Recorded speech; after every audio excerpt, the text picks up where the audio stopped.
नमस्कार, आप सुन रहे हैं A1 रेडियो, बदलते वक्त की आवाज।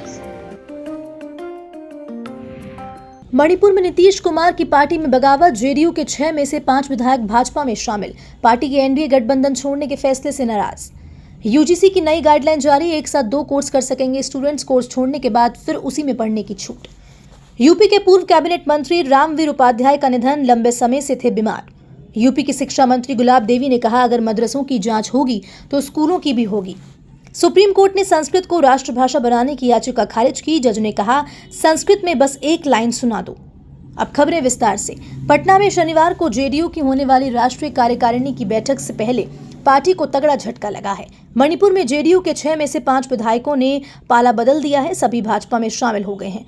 इनमें के एच जॉयकिशन ए सुनाते हैं, मोहम्मद अछब-उद्दीन, पूर्व पुलिस महानिदेशक ए खाउटे और थांगजाम अरुणा कुमार शामिल हैं। मणिपुर विधानसभा सचिवालय ने भी इन विधायकों के भाजपा में शामिल की जानकारी दी है।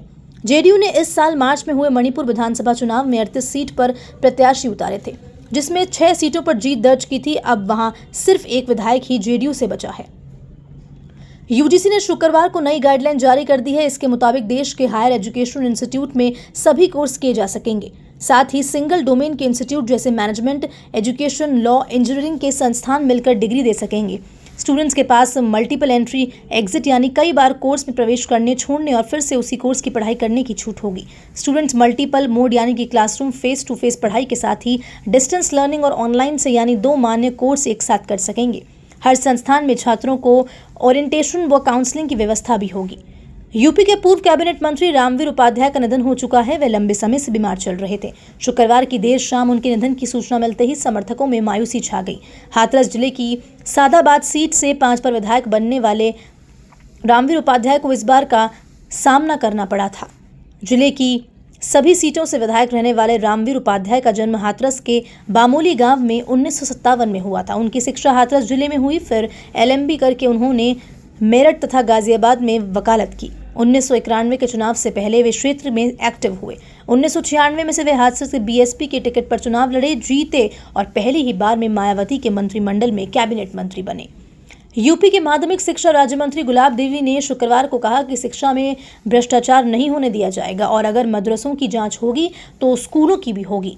मेरठ में विभागीय समीक्षा करने आई देवी ने सर्किट हाउस में पत्रकारों से बातचीत में कहा कि शिक्षा में भ्रष्टाचार नहीं होने दिया जाएगा। स्कूल हो या मदरसा, दोनों बराबर हैं। अगर मदरसों की जांच होगी तो स्कूलों की भी होगी।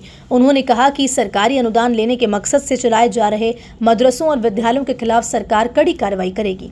एक सवाल के जवाब में उन्होंने कहा कि जिस भी मदरसे ने फर्जी तरीके से सरकारी अनुदान किया है उसकी जांच हो रही है। मंत्री ने कहा कि सरकारी माध्यमिक विद्यालयों के कायाकल्प के प्रति गंभीर है। विद्यालयों में सीबीएसई की तर्ज पर अंग्रेजी माध्यम से भी पठन पाठन की तैयारी की जा रही है।